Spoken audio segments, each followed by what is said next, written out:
All right, Shalom. Barakatah Yahweh, Barakatah Yahweh Shai. This is Amwan. What I'm bringing up today is it's in a book called Satan Angels Exposed by Salem, I think it's Kerbin, on page 162. And it's basically stating how the elites had these wars planned for quite some time. And they put it in a book. But this is all biblical prophecy because they got it out of the scriptures. Alright, the title of it says three wars. It says the three wars planned or coincidence. It says an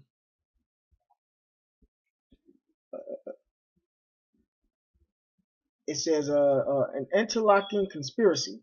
It says Albert Pike's three supreme councils controlled 23 other subordinate groups throughout the world. The Mazzini-Pike plan was to control the world. How would this be accomplished? The plan was relatively simple. It called for, according to the writings of some, communism, fascism, and the struggle for the Middle East, to foment three global wars and at least two major revolutions. Right? And we know that we had two wars already and some revolutions already. But this third world war that's coming to pass is all planned. Like I said in the beginning, planned or coincidence. It says the First World War was to enable communism to destroy the Tsarist government of Russia and replace it with militant atheism. And we all know that happened. The Tsarist government consisted basically of Christian values. And what they did was they raised up agents provocateurs to start the Bolshevik revolution. And during that time, the last Tsar, I think his name was Tsar Nicholas II, was killed. And then they took over Russia. Now that was biblical prophecy. This is I'm gonna start at Revelations chapter 9, verse 12. Hold on. Okay. It says, one woe is past, and behold, there come two woes more hereafter. That woe is talking about world wars. The first world war had passed already. Now we still got two more world wars to come. All right. This next one is titled World War II. The second war will begin by manipulating the governments of Great Britain and Germany to start a world war. Hitler, however, accomplished this almost single-handed, bringing on World War II. It says after this war, communism would then be in a position to destroy other governments and weaken religions. This also came to pass. Russia controls most of Europe, and the gospel has been efficiently suppressed in many nations. Right, and that was the Second World War. That was biblical prophecy. This is Revelations chapter 11, verse 14. The second woe is past, and behold, the third will cometh quickly. And that was the second woe, was the Second World War. The third woe is the Third World War. And it said coming quickly because we on Yahweh Shai time. We are not on our time. Yahweh Shai's time is different than our time. Yahweh Shai time basically it's coming fast to him. To us, it might be taking years and years and shit, but All right. This next one is titled World War III. It says the Mazzini-Pike blueprint also called for a World War III. Right, so they had this shit planned out, man. It said this would begin by firing up the controversy between Judaism and the Muslim world. You go far, you can go to hell. Christianity could go to hell. We are Muslim Patrol. Islam is here in London.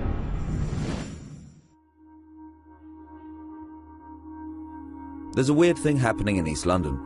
Two small groups of radicals have set up quasi-vigilante organisations to enforce their ideology on the streets at night. One is a group of hardline Muslims campaigning for Sharia law. We call it not dress like that in Muslim area. It's Great Britain. It's not so Great Britain. Vigilantes implementing Islam upon your own necks. And the other is a militant nationalist group with strong Islamophobic tendencies called Britain First. This is our country. You want to live here? You'll be hard by our laws. Terrorist scum! Terrorist scum! It's a kind of turf war between Britain's two least popular gangs.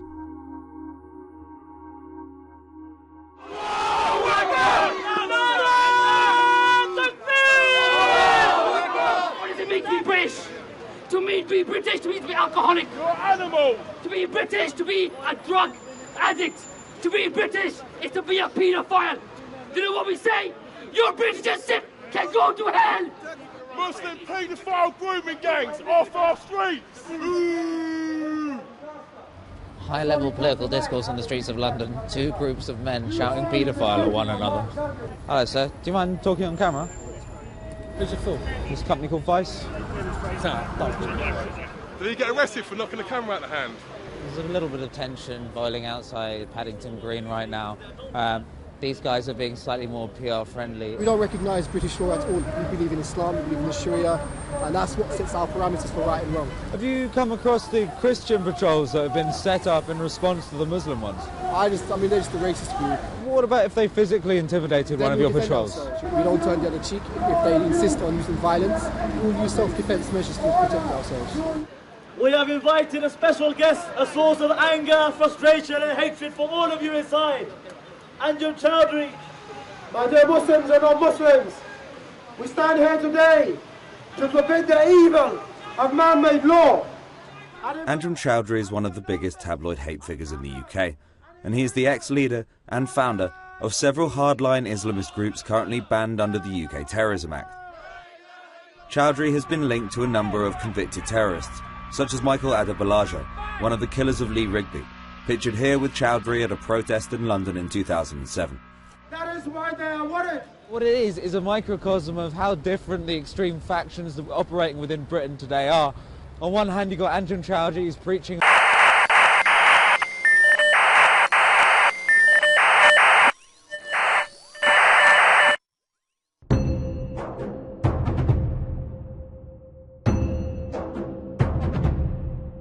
This is the sixth day that we've been in transit trying to get to Bangui in the Central African Republic. It's one of the first flights in. We're not really sure what we're walking into. French troops are there. A couple were killed yesterday. There's been sporadic fighting by the airport.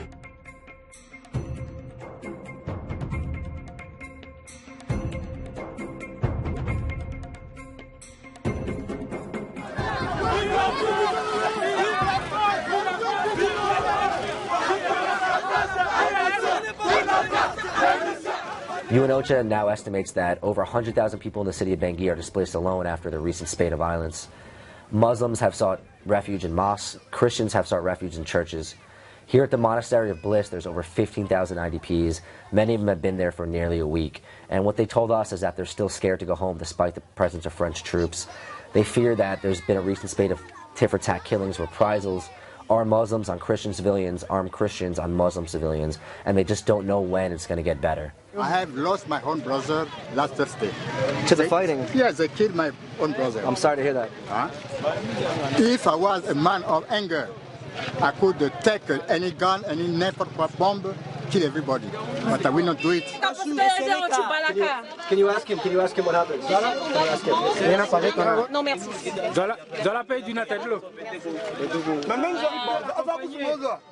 We came up on one of the major French checkpoints here.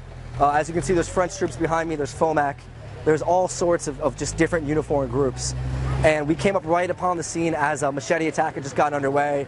There was a young man who said he'd been attacked by ex-Silica. He was bleeding profusely from his leg. We don't really know who is who and what's what. A lot of the residents are telling us that some of the guys dressed as FOMAC are actually ex-Silica. And they don't know, they're not sure. The French aren't sure. No one really knows what's going on. So it's calm, but there's a lot of confusion, and we don't really know what's going to happen. It could get worse, it could stabilize, but a lot of armed people in a really small area, so that's never really a good thing. And it is at night that people go door by door to address people, to kill people. Really? Back now with our Fox News alert. ISIS has just issued a new threat in the wake of the Paris attacks, saying America will be next. The U.S. government admits there are ongoing ISIS investigations in all 50 states. One of the biggest concerns, an area just outside of Minneapolis, Minnesota, where at least 24 people, take a look at this right here, 24 young men have left to join the terrorists, and many of them succeeded and have not returned.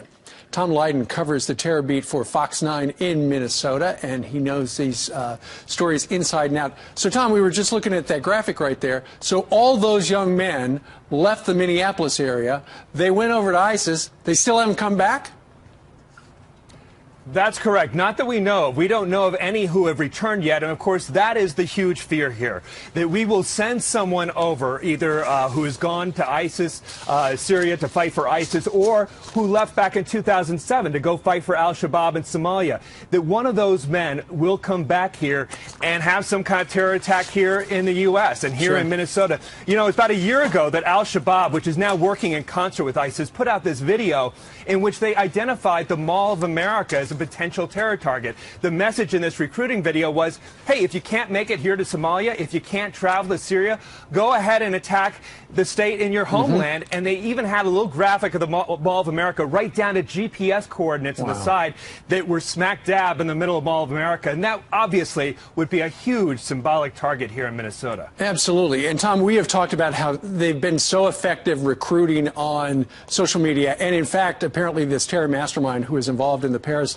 attack had recruited thousands of young men to join the jihad. We were talking about 2.5 hours ago on this program with the former ambassador to Belgium about why so many are involved from Brussels in the fight with ISIS. And he said, number one, the unemployment rate is astronomical in one particular neighborhood of Brussels. And the other thing is, when they read on social media the message about how Assad of Syria has killed their relatives with these gas attacks, they're reading that and they're going, well, I'm out of work. I might as well go jihad rather than sitting here. I think it's the very same dynamic here. I have to tell you, you know, here there's a neighborhood called Cedar Riverside that has been kind of nicknamed Little Mogadishu. And many of the 100,000 Somali immigrants we've had, most of whom are absolutely awesome and have been wonderful contributors to society here, a lot of them live in this neighborhood. And there is a pocket of Somali youth. They are unemployed. They are disenfranchised. They have very little access to resources, but they are very plugged in to social media. Some of them were involved in gangs previously. And what you have is you have both through social media and also religious recruiters on the ground here in Minnesota. They're saying, hey, you have there's no purpose to your life. We will give you a purpose to your life. Fight for the caliphate. That is how you can make life bigger than yourself and add some meaning to your life. And that is a very attractive message for many of these young people. And our U.S. attorney has a countering violence extremism program. There are 3 pilot programs, both Los Angeles, New York, and Boston. But, you know, the money has not reached this pocket of young men. I mean, there's about $2.5 million available in public and private money, but that is simply not getting to these young men in terms of program. Lots of talk so far, not much action, quite frankly. Nobody knows the jihad from the homeland better than you, Tom. Thank you very much for getting up early and joining us today from Minnesota. No problem. Thanks a lot. Appreciate it.